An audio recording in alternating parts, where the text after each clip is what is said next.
Olá pessoal do YouTube, eu sou o Regis do canal Como Sobreviver.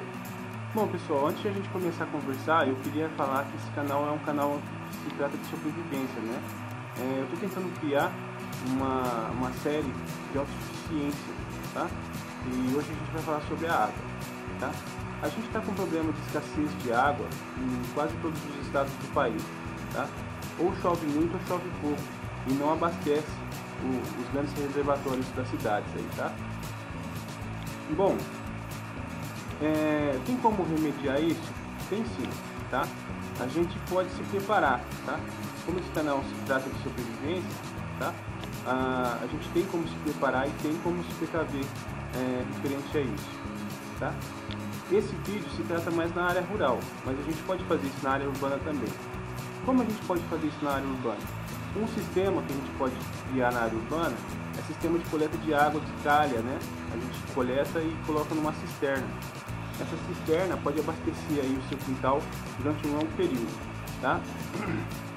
Bom, e na área rural? Na área rural tem alguns sistemas que já são aplicados hoje em dia e esse sistema, um deles é o sistema de curva de nível, tá?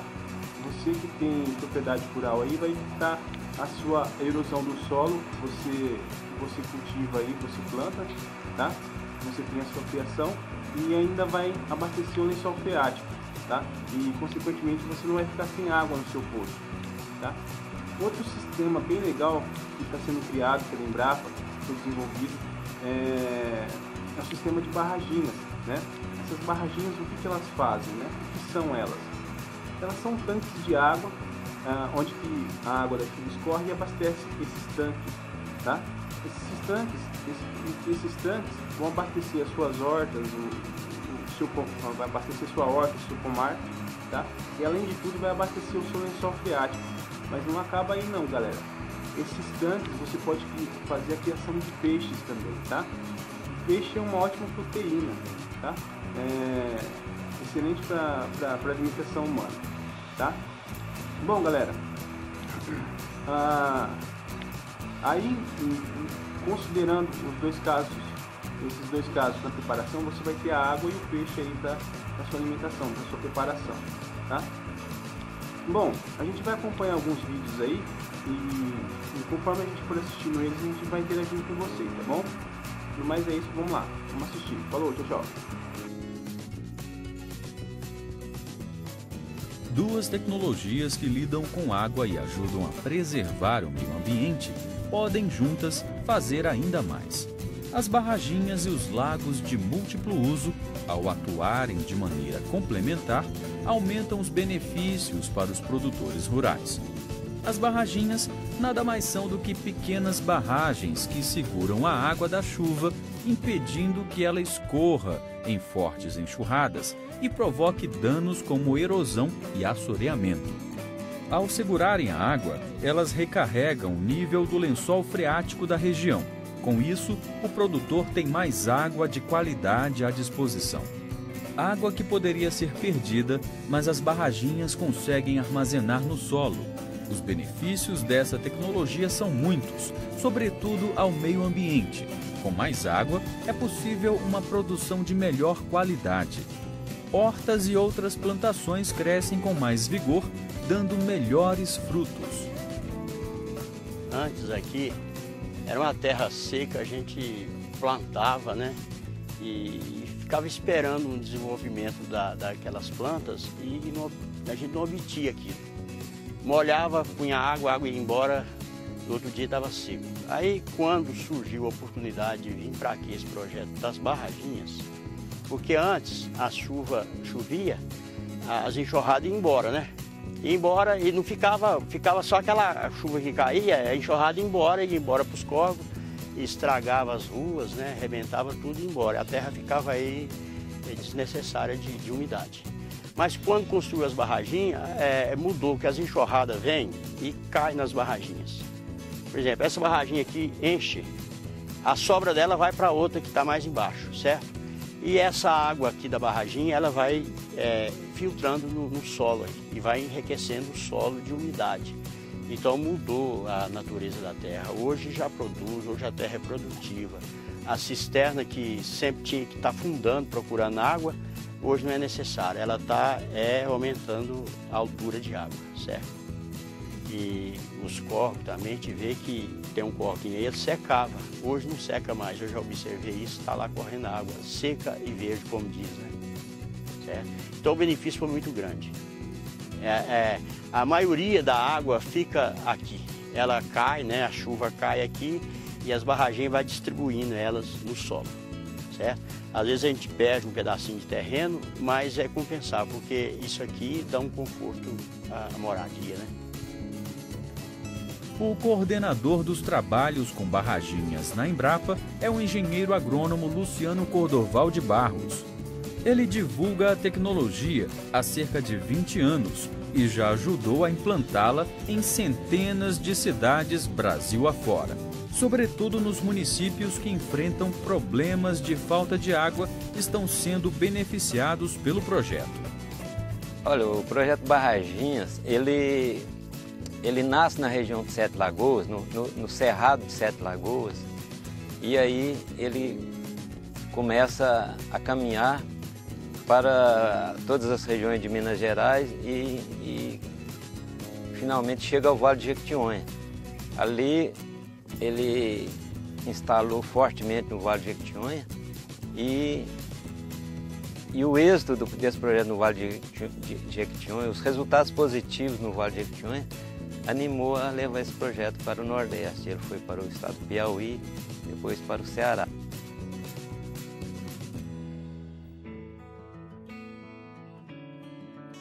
A barraginha, tecnologia de forte caráter social, pode ser complementada por outra, que também beneficia os produtores rurais.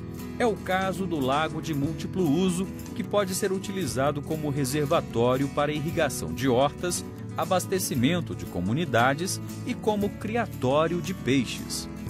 Com a recarga do lençol freático, proporcionada pelas barraginhas, surgem minadouros e pequenos córregos podem ser revitalizados. Além disso, o nível de água nas cisternas aumenta bastante. Em algumas propriedades, já passou de 3 metros para mais de 12 metros. É nesse momento que entra a segunda tecnologia, o lago de múltiplo uso. Com mais água nas cisternas e em outros pontos de captação, torna-se possível o abastecimento de lagos. Ou seja, o aumento da água disponível permite encher lagos. O abastecimento é feito principalmente com bombeamento das cisternas, mas também é possível usar outras fontes, até mesmo aproveitar água de chuva coletada no telhado de casa. O lago de múltiplo uso é de simples construção. Usa-se pá carregadeira e retroescavadeira para fazer a cavidade no terreno. Em seguida, uma lona plástica comum cobre o solo e é recoberta com uma camada de 25 a 30 centímetros de terra. Essa terra serve tanto para melhor fixação da lona no fundo, como para proteção contra raios solares e danos que podem ser causados por animais. São muitos os benefícios e as finalidades de um lago como esse. Porque a barraginha segura, colhe a água da chuva, filtra, carrega os lençóis, né, o freático, e eleva. E ao elevar, vai umedecer nas barradas, vai refletir no nível das cisternas.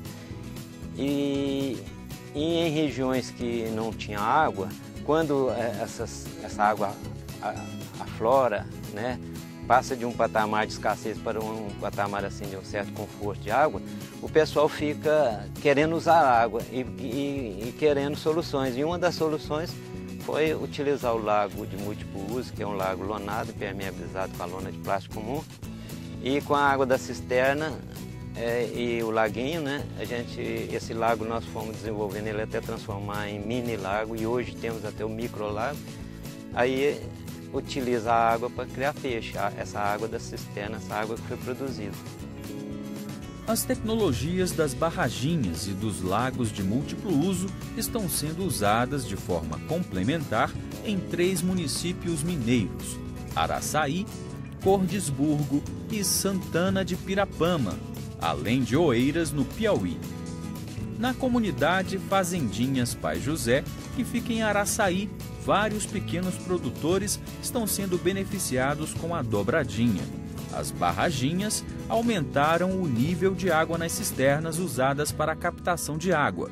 Com isso, foram formados lagos e até criação de peixes está acontecendo. Porque logo quando eles vieram para fazer essas barraginhas aí de enxurrada, para proteção do terreno, aí eu tinha muito interesse de mexer fazer um pocinho de criar peixe lá em cima, né? Eu tava com ideia de fazer até no braço. Aí apareceu com as máquinas aí eu logo perguntei pro Luciano se ia fazer pocinho de criar peixe. Ele falou, isso é depois nós vemos isso aí. E com pouco acabou que ele já deu a resposta de fazer os poços. Já foi rapidinho. Aí eles fizeram buraco lá, pra mim lá, com a máquina. E eu comprei a lona, na época e coloquei. Aí acabou que eu pus sozinho, porque arranjei uns companheiros só para pichar a lona. E carreguei terra no carrinho lá e fiz. Eu tinha aquele entusiasmo, né, de ter um poço para criar uns peixinhos lá. Aí, às vezes ele fica meio assim, nervoso, às vezes. Aí vai para lá pescar, quando o povo gosta de brincar, né? Quando tá nervoso vai pescar, né? Mudou em tudo, em tudo. Até as plantações parece que melhora, porque a terra fica mais fresca. E então, ao redor, por exemplo, onde tem os lagos, parece que a água filtra, assim, fica mais úmida, né? Tudo que planta está sobressaindo. Agora tem uma muita de cana lá, tá uma beleza. As canas não estão crescendo em outro lugar e lá está crescendo também. Na comunidade de Periquito, que fica em Cordisburgo, outro município da região central de Minas Gerais, pequenos produtores também estão sendo beneficiados com o uso conjunto das duas tecnologias. Os problemas em relação à água estão sendo minimizados. E o que é melhor, há um custo baixo, se comparado às vantagens trazidas pelo sistema. As barraginhas mudou bastante coisa. Uma das principais coisas foi que tirou as enxurradas que vinha, atacava as casas, entrava na porta da sala e saía na porta da cozinha. Outra coisa que aumentou as águas muito da cisterna, também do córrego. Tem um córrego aqui também aumentou bem as águas. A cisterna triplicou as águas. A cisterna que aguentava 2 horas com a bomba ligada, agora aguenta o dia inteiro. Então, muitas coisas, e além de pasto para o gado, que segura as águas lá em cima, no campo, né? Vai descendo mais devagar, então os pastos ficam tudo melhor por baixo das barragens. Porque agora nós sustentamos os laguinhos com a água da cisterna, né? Já que tem bastante água na cisterna, já tem lugar que tem 2 laguinhos, né? E a água da cisterna dá para manter tranquilo os laguinhos. E já tem um peixinho, né? Já dá para tirar uns peixinhos bons já. Para despesa e até para vender alguns. Usando de maneira inteligente as duas tecnologias, os benefícios para o produtor rural tornam-se ainda maiores.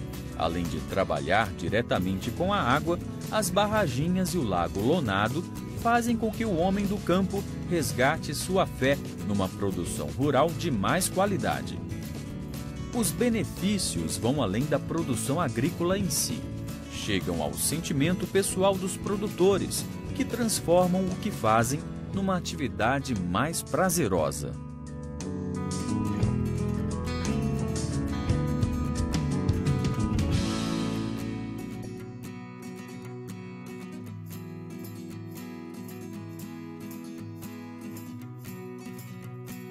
Em terrenos com declividade, o plantio em curvas de nível é uma das técnicas fundamentais para controlar a erosão. O preparo do solo e o plantio devem acompanhar as curvas de nível para aumentar a rugosidade do terreno. Assim, as valas deixadas pela semeadora e as linhas de plantas cultivadas formam barreiras que reduzem o escoamento da água e do solo. Quando as operações de preparo do solo e plantio são feitas ladeira abaixo, ocorre a formação de valas, no sentido das rodas do trator, formando caminhos, onde a água se concentra e ganha velocidade, o que favorece a erosão. Entre os equipamentos mais simples para fazer a marcação das curvas estão o nível de pedreiro e o nível de mangueira. Uma forma simples que poderíamos usar para resolver, ou pelo menos diminuir os problemas de erosão acontecido muito aqui no semiárido, dado a essas áreas que nós temos com declividade, seria a construção de barramentos em curvas de níveis, né? Como esta que está sendo aqui, que é um processo simples. E para fazer isso aqui, nós começamos inclusive a marcar as curvas de nível. Para marcar essas curvas de nível, utilizamos equipamento bastante simples e de acesso ao agricultor familiar. Em terrenos com declividade mais acentuada, o produtor deve associar o plantio em curvas de nível a outras técnicas de conservação do solo, como o terraceamento, por exemplo. Essa prática consiste na construção de estruturas físicas de solo no sentido transversal ao declive do terreno, em intervalos regulares, para controlar o escoamento superficial das águas da chuva. Essas estruturas, chamadas de terraços, são construídas com arado ou terraceador, formando pequenos aterros. Outro fator que deve ser levado em conta é que o custo de implantação e de manutenção de um sistema de terraceamento é relativamente alto. Antes de decidir pela implantação do terraceamento, o produtor precisa realizar um levantamento das condições de solo, clima e das culturas a serem implantadas na área e equipamentos disponíveis. É necessário ter segurança e eficiência no controle da erosão, pois o rompimento de um terraço pode levar à destruição de todos os outros terraços que estiverem abaixo, acarretando grandes prejuízos. No município de Areia, na Paraíba, o produtor João Batista de Lima é uma referência no manejo e conservação do solo e da água. Há 15 anos, ele trabalha com curvas de nível, terraceamento e aproveita todos os restos de plantas como cobertura do solo e na adubação orgânica. Bom, eu cheguei aqui há 18 anos, notando os problemas que tinha na propriedade, de erosões, de vossorocas, problemas de água, faltava até água para o consumo, tanto humano como animal. O sítio é sem ter reflorestado. E eu, notando isso, eu fiz questão de fazer, junto com o pessoal da universidade, junto com a Emater, nós fizemos um trabalho extraordinário, fazendo esse sistema de curva de nível, matéria orgânica. A gente conserva tudo o que existe de sobra de cultura, a gente faz cobertura morta, porque isso aí dá muito importante fazer a compostagem. Fizemos curso de compostagem, e isso aí influenciou demais na propriedade. Não existe mais erosão no sítio, em qualquer lugar do sítio não existe mais. E outra coisa, os plantios melhoraram. Água, nós não tínhamos água nem para consumo humano, nem para animal. Hoje em dia é uma realidade, a água é abundância. O clima, é uma maravilha o clima aqui, parece um clima da região sul, é a Suíça brasileira. E aqui é uma coisa maravilhosa. Eu adoro isso daqui. Fizemos esse sistema, inclusive, para divulgar para a comunidade, para ver se as pessoas gostariam de imitar, de fazer, mas infelizmente não fizeram, mas ficou muito bom e eu agradeço profundamente toda a minha ajuda que eu tive, da universidade, dos professores, da Emater, do sindicato, de todas as pessoas que contribuíram para hoje esse sítio ser modelo, não só dentro da região, do município de Areia, mas como também dentro do estado da Paraíba. Como a propriedade do João Batista é muito íngreme, ele capta a água que escorre nas laterais dos terraços, conduzindo a água para pequenas barragens, mantendo a água no interior da propriedade. Com o uso dessas técnicas de manejo e conservação do solo e da água, o produtor reduz os impactos da agricultura no meio ambiente e aumenta a possibilidade de sucesso no semiárido, obtendo maior produtividade mesmo em anos de estiagem.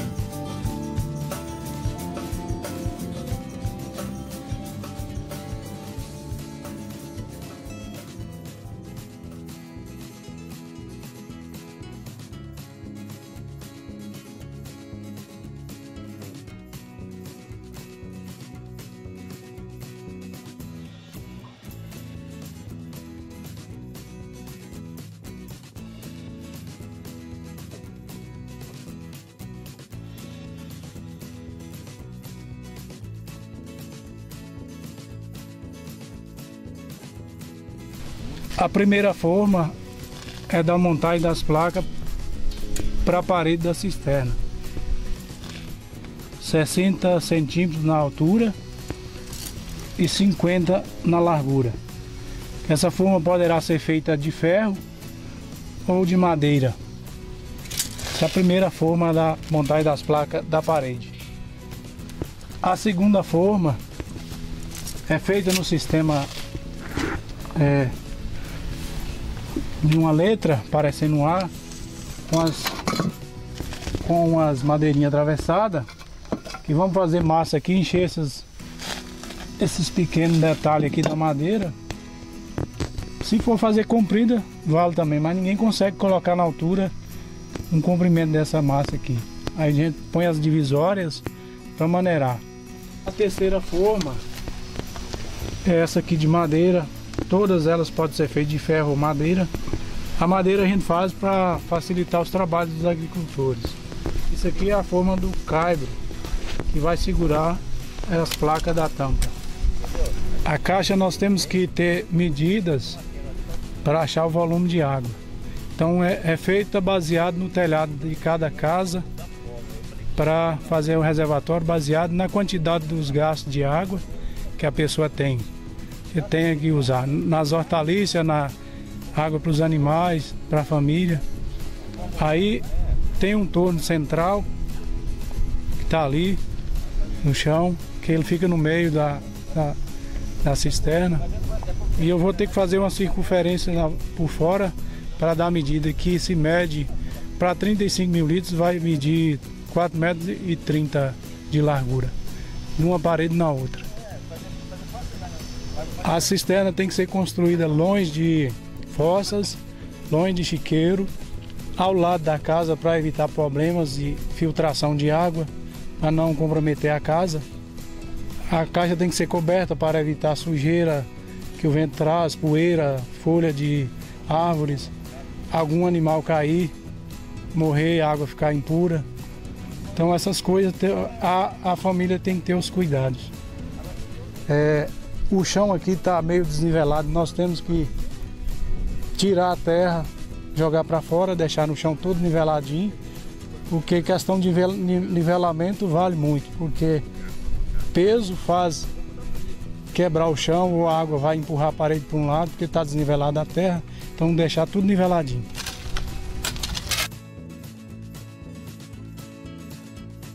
Pessoal, isso aqui, ó, a gente cava o chão em sistema de uma bacia, o torninho fica central e roda 1 metro em volta, riscando, modelo de compasso.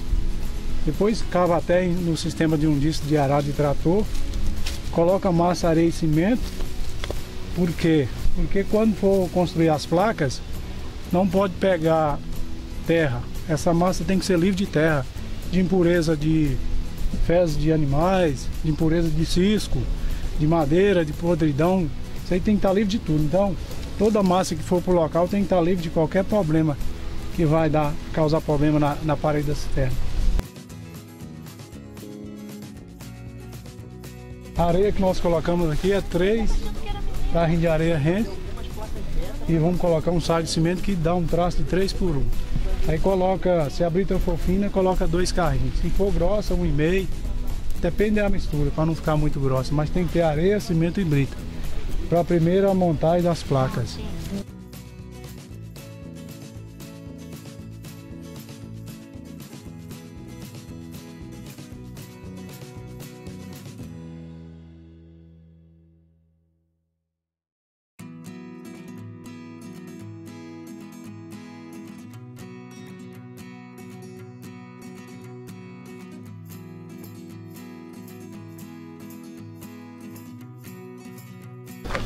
Esse buraquinho aqui, ó, nós vamos fazer porque nós vamos ter que escorar ela. Aqui tem um vento aqui de 60 km por hora, porque ela é muito fininha e larga. Na montagem das placas das paredes, pode colocar a brita 0. E na montagem das placas da tampa, só com areia e cimento.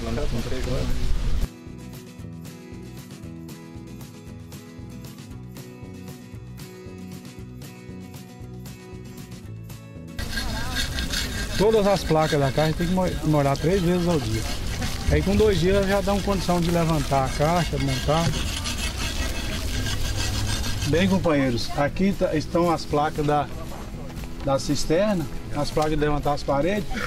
Então os companheiros têm que entender que se levantar a placa direto, elas estão meio frescas. E a gente está precisando de levantar as placas mais antes do terreiro para desocupar espaço para colocar outras. Porque o terreiro não está dando condição. Aí é o seguinte, se levantou, quebrou. Então tem que colocar o joelho no chão e arrastar ela primeiro, ela está em cima da areia, e balançar até ela soltar, para não quebrar. Ó, tem que arrastar assim, ó. A placa tem que ser arrastada com jeito, pegar com carinho. Aí você liga e coloca ela lá no lugarzinho dela certinho.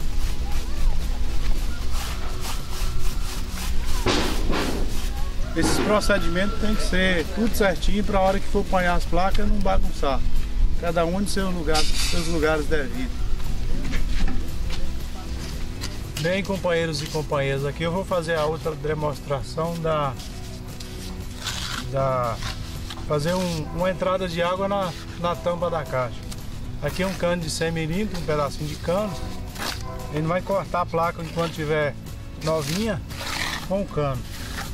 Coloca aqui no meiozinho da placa, com a diferença que vai pegar ela debaixo da parede e apertar e deixar aí secar. A hora que tirar a placa, a entrada da água fica feita para entrar o cano.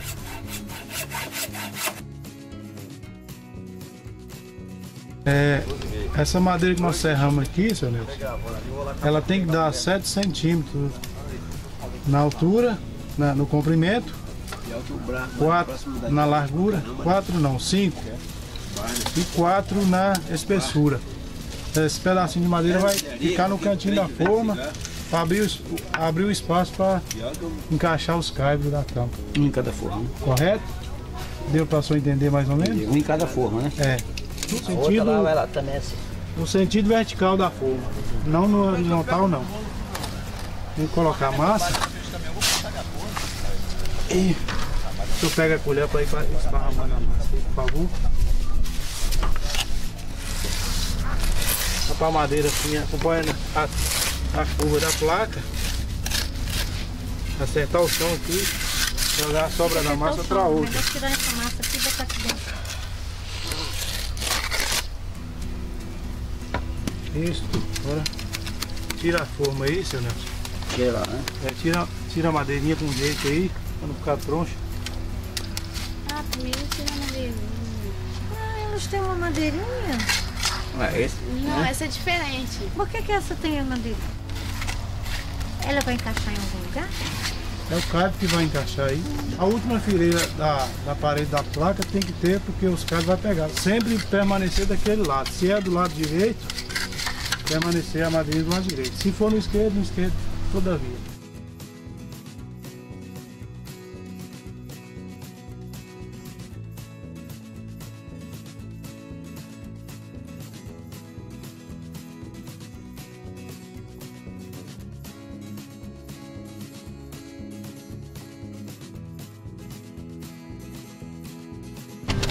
Bem, companheiros, aqui é a forminha de montar os caibros.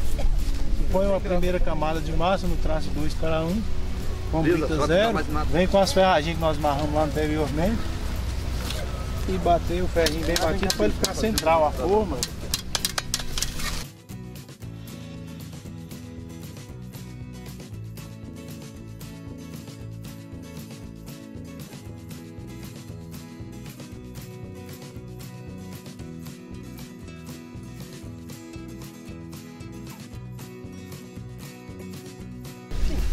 Aqui tá os caibros ou virgotas prontas.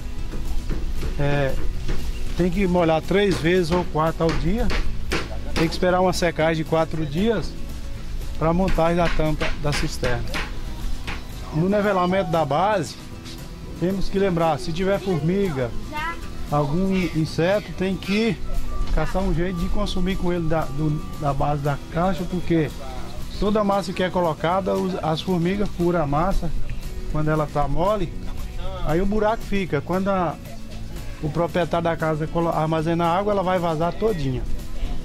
Aqui está o começo da massa da base, com traço de 4:1, é 4 carriolas de areia rede, um saco de cimento e 2 carrinhos de brita. A espessura da massa que estamos colocando aqui é 5 centímetros de altura. E esses raios que estão feitos aí é o nivelamento que a gente fez anterior. Aí a gente faz coloca essa massa aqui, os raios já estão enxutos. E aí depois usa o sarrafo para acertar. Depois riscar o diâmetro, onde vamos colocar as placas para já ficar marcado na massa. Porque se deixar enxugar aí o risco não fica. Tem que usar na massa mole.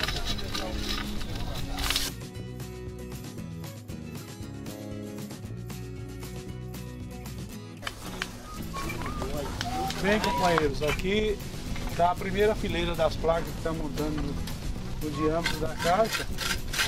Tem que ter umas varinhas para escorar, porque o vento aqui é muito veloz, é 60 km por hora.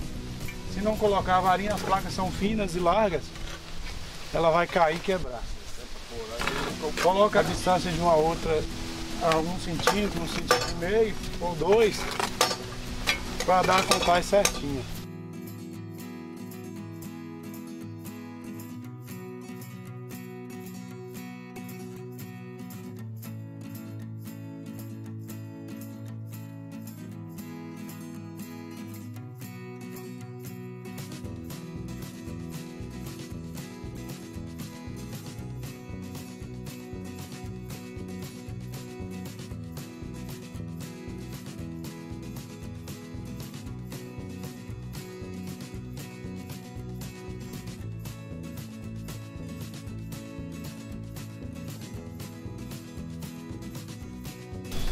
Esperar a massa ficar pronta lá, vamos jogar aqui.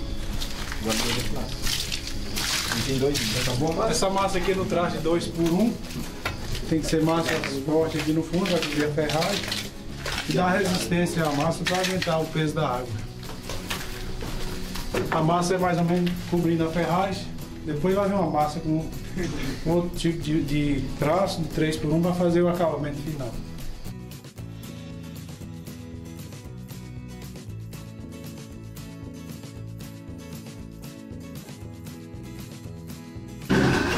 Colocar o mano aqui, que é as paredes altas, e fazer isso aqui, ó. A cauda não pode ser muito fina e nem muito grossa. Meio balde de 12 litros de cimento e completa com água. Eu faço uma cauda mais ou menos nas condições que dê para passar, que não escoa na parede. Então tem um declive para a água escoar todo pro cano de lavar. Então vamos fazer a massa final, que é um traço de 3:1. Coloca a massa aí, ó.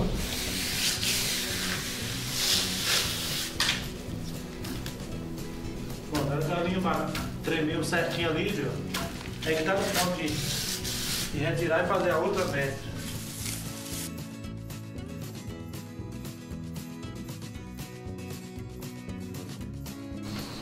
Obrigado. Bem, terminando os finais do fundo aqui, agora vamos fechar a janelinha. Que Deus socorro para nós passar com as massas.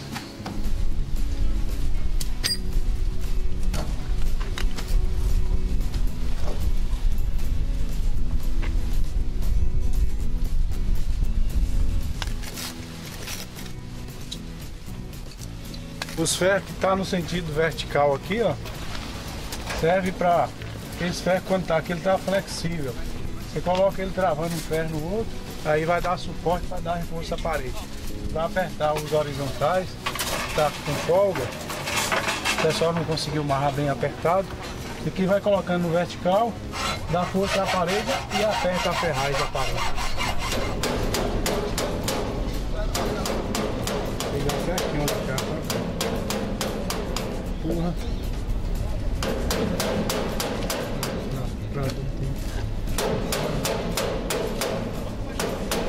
Aí nós vamos fazer um círculo aqui com uma abertura de 80 centímetros.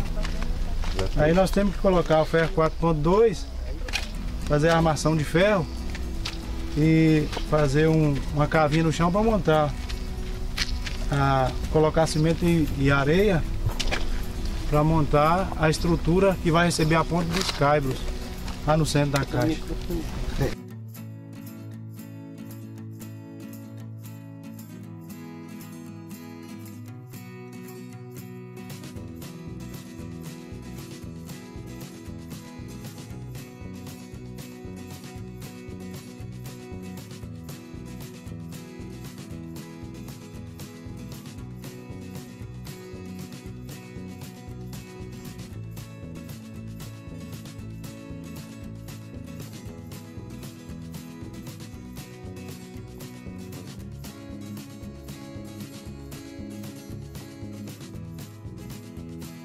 E quanto tempo para ela ficar aí secando?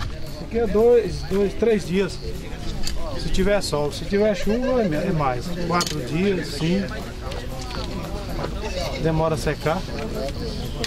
Ela vai ficar lá no centro da caixa com uns 30 centímetros de altura, 30, 40. Varia lá no centro, 80, 70, 1 metro. Se a caixa é maior, 1 metro. Se é menor, 80, varia. Se ficar muito baixo, a tampa vai cair. Então tem que ter um sistema de cabana de índio. Depois de 4 dias, a pessoa da casa tira o escoramento. Toda a madeira que tiver aí escorando. O sistema de montar os caibros aqui, ó, tem que colocar todo em cima de uma roda de concreto que está aqui, que é feita com ferragem, no traço de 2:1, 5 centímetros de espessura, o escoramento por baixo de 3,15 metros, que a parede da caixa está com 2,40, então você coloca uma altura a mais para dar o declive na altura, para escoar a água, não ficar lá reta, porque aqui dá suporte na tampa. A ferragem tem que ser amarrada nesse sistema aqui, ó, amarrando todas as voltinhas, bem amarrado. E lá embaixo tem 2 varão de uma parede na outra para a gente caminhar por cima, colocando umas tábuas também para caminhar, para montar da tampa. E amarrar com o ferro bem amarradinho aqui, ó. Usar o concreto, o traço de 2:1 e deixar dar uma secada à noite, no dia para começar a montar as placas. Os caibros lá no pé tá tudo amarrado com vergalhão, não vai para lá e nem aqui puxa também. Tá todo amarradinho. E aí no final vamos puxar as placas aqui por cima, dar o acabamento final e lá a parede também é o acabamento final. Quanto de areia mais ou menos vai para montar toda a cisterna? Quanto o senhor calcula de areia, brita, mais ou menos por alto? A média aqui é uns 12 metros de areia, brita vai uns 2 metros, brita 0, cimento, se fala a cada 1.000 litros de construção da cisterna, vai gastar um saco cada 1.000 litros de água. Mas isso varia muito das massas que usa, né? E na região que o senhor reside, qual tem sido a importância desse tipo de trabalho? O que o senhor acha que tem mudado na vida das pessoas, essa construção da cisterna? É o seguinte, lá na região que eu moro, se chove 500 milímetros de água por ano, no período de chuva. Então assim, a falta de água é muito grande. Então as famílias lá, as áreas de terra são pequenas, fazendeiros têm áreas maiores, eles têm condição a poço artesiano, suga a água do lençol freático e vai usar do seu jeito, né? Mas a pequena família dos pessoais que são de menor terra, eles têm que arrumar um jeito de arrumar água, às vezes puxa de um nascente, quando tem nascente perto, quando não tem vai abrir um buraco no chão, se tiver água próxima, usar o sistema da varinha, caçar água na terra. As prefeituras usam e abusam do povão, usa pipa para servir 200 litros de água por semana, 100 litros. Aí assim, agora monta uma caixa dessa aí, o povo não vai ficar, aquela procura a prefeitura, e aí os prefeitos fazem aquilo e depois pega voto em troca. E fica naquele uso direto. Mudou das até famílias. Essa relação política, Tá então, mudando. de dependência. Tá mudando e nós vamos lutar para mudar mais. Primeira caixa surgiu para captar água do telhado, para cozinhar e beber. Certo? Então assim, é uma água limpinha, as primeiras chuvas deixa lavar o telhado, aí lava toda a sujeira, poeira, cisco que tiver, lava. Aí eu dei um prazo que tá limpinho, aí você liga a encanação para cair na caixa. Aí vem uma equipe que cuida desse trabalho lá, que é lá do Sindicato Porteirinha, que são pessoas já capacitadas nos tratamentos da água, coloca os remédios na água, vai nas comunidades e o pessoal avisa tudo certinho. Fala, vocês têm que fazer esse tratamento, a água está acabando na caixa, a chuva está perto de chegar, lava tudinho, põe os remédios na água, usa direitinho, não é para irrigar. A primeira caixa foi surgida só para beber e cozinhar. Esses remédios que o senhor disse que coloca na água é o quê? É cloro. Cloro, né? Cloro. E cloro tem água forte. A cada 16 mil litros você pode colocar 1 litro de água forte. Então mudou bastante a vida das pessoas. Mudou muito. O que se faz lá é migrar. Do norte para o sul de Minas para colher café, deixando os deveres lá, né? Porque a vida lá não é muito fácil, o serviço é muito pouco. Mas aí tá mudando muito as coisas, né? Então o senhor virou um especialista no assunto agora. Graças a Deus. Graças a Deus. As entidades chamou gente para as reuniões. Eu tive o prazer de participar. O pessoal da família criticava, você tá andando perdido, perdendo tempo, você tá virando vagabunda. Mas eu tava querendo ganhar meus conhecimentos para repassar para quem precisa. Eu tenho o maior prazer de ir a qualquer lugar do mundo. Se eu tiver condição de ir, eu vou representar esse trabalho. Uma tecnologia simples, barata e que está adaptada à situação do... Correto. As prefeituras, quando tem um bom senso, ajuda, faz a contrapartida. Quando as coisas não combinam, as prefeituras também deixam de lado. Então, assim, depende muito, as ajudas valem muito, né?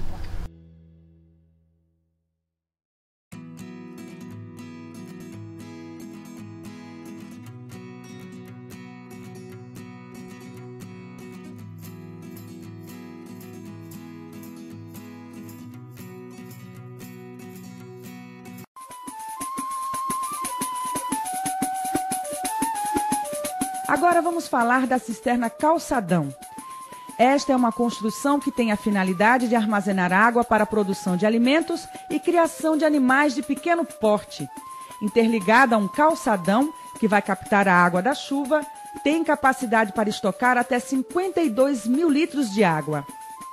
O primeiro passo para a construção é a identificação do local, que deve ser na área do quintal para facilitar o trabalho da família. Depois tem início a escavação da cisterna. Ela deve ter 1,80 m de profundidade e 7 metros de diâmetro. Nela vão ser trabalhados o fundo, as paredes e o teto. A escavação pode ser feita com máquina, mas no metro final a atividade deve ser manual para não ultrapassar a profundidade indicada e evitar aterramentos no fundo, que é estruturado com um contrapiso, uma grade de ferro e um piso reforçado para finalizar. O próximo passo é levantar a parede.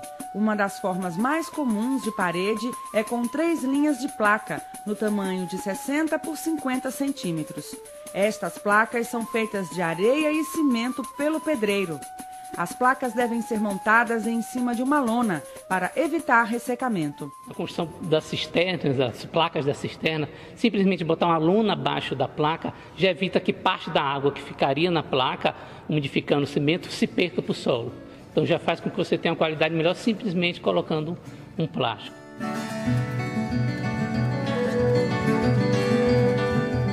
Erguida a parede, segue-se para a coberta.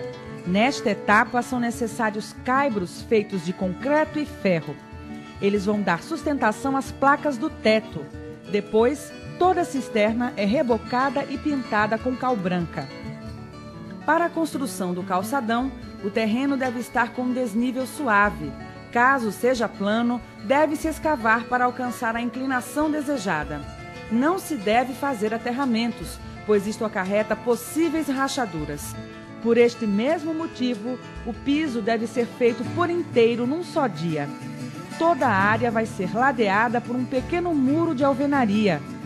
O piso deve ser feito com concreto repartido em placas de até 1 metro quadrado e espessura mínima de 4 a 5 centímetros. Entre as placas devem estar as juntas de dilatação, que podem ser de silicone, polietileno ou outro material. O importante é que tenham sempre a mesma espessura das placas. Ainda segundo o professor, estes cuidados precisam ser levados em conta no momento da construção. As juntas, elas estão colocadas, estão meio onduladas e tudo, mas elas estão todas externas, não tem nenhuma junta coberta, porque onde está coberta, ela acaba rachando. Nesse ponto aqui, em que ela some, o cimento cobre, aí a rachadura veio para o lado de cá.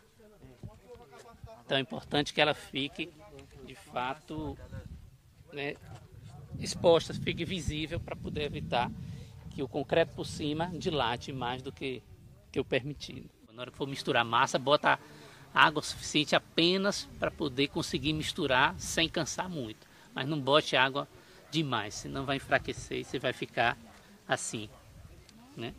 Solto, a areia fica solta porque o cimento está muito fraco.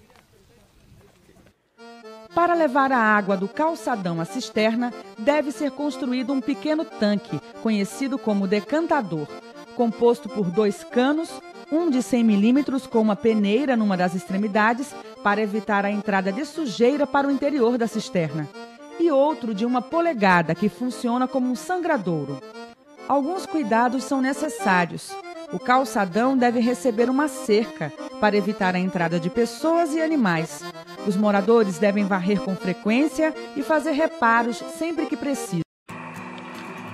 Bom, galera, tem como você se preparar na área urbana também. Tem bastante coisas na área rural, tá? Só que na área urbana também tem. Um desses meios é essas cisternas que eu vou mostrar para vocês aí, ó.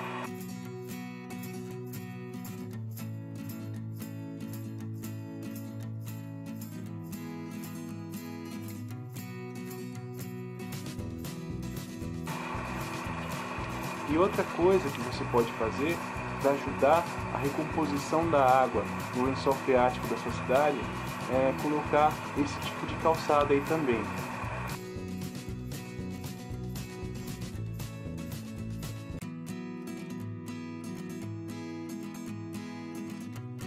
Eu também coloquei esse sistema aí para filtração da água, tá? Você coloca esse filtro na calha da sua casa, para quê? O que vai passar? Vai passar só a água, as folhas grossas que ficam, se juntam na calha, isso daí não vai passar, porque ela vai ser peneirada, tá? E ela já vai ser escoada automaticamente. Dá uma olhadinha nesse filtro aí e que você pode usar, tá?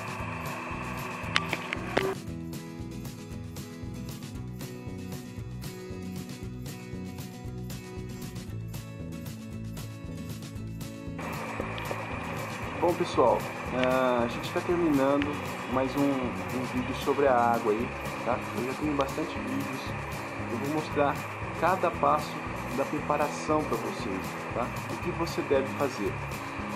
Então, como eu disse, esse canal é um canal de sobrevivência e eu queria enfatizar isso. Por quê? A água é muito importante, galera, mas não é importante só para você beber e para dar para os seus animais e para fazer sua horta. Ela é motivo, ela foi durante muito tempo motivo de guerra, tá? Muitas pessoas podem te atacar por causa disso, tá? Você tem água em abundância, você tem alimento em abundância. As pessoas vão atacar isso, vão ver esse potencial que você tem e pode ocorrer de alguém querer te atacar. Como que você se previne? Para se prevenir é fácil, esses métodos que eu mostrei para você aí, tá? Você tem que ter vários pontos de coleta de água, você tem que ter vários pontos de acesso à água. Por quê? O que acontece? Os romanos, eles construíram muitos aquedutos, tá? Não só ele, outras civilizações também construíram bastante aquedutos, e esses aquedutos eram fonte de ataque de inimigos de uma cidade ou de uma vila, né? E o que eles faziam? Eles atacavam os aquedutos e sitiavam logo depois, né? Porque a população sem água morria de sede ali ou se enfraquecia muito e ficava mais fácil para atacar depois, tá? Quando não, eles faziam pior, tá?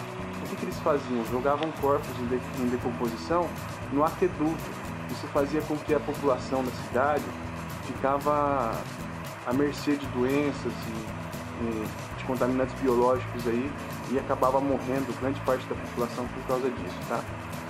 Bom, isso é claro em cidades sitiadas, né? Eles sitiavam, ficavam em volta da cidade, não deixavam ninguém sair para buscar água, e as pessoas morriam por causa disso. Bom, pessoal, isso aconteceu com muitas civilizações. Durante a Segunda Guerra, foi algo diferente que aconteceu, apesar de que eles atacavam a água também.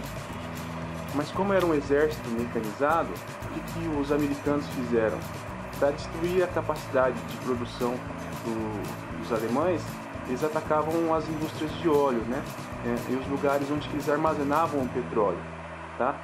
Aí fazia com que o exército mecanizado não poderia se desenvolver, tá? Não poderia se movimentar. Bom, pessoal, no mais é isso. A gente vai ficando por aqui. Espero que vocês tenham gostado do vídeo. A produção da água é muito importante na sua preparação. Eu vou ensinar um vídeo para você fazer a limpeza dessa água, mas vai ser em outra ocasião, tá bom? Espero que vocês tenham gostado do vídeo. Se você gostou do vídeo, dê um joinha e a gente vai ficando por aqui. Até a próxima. Tchau, tchau.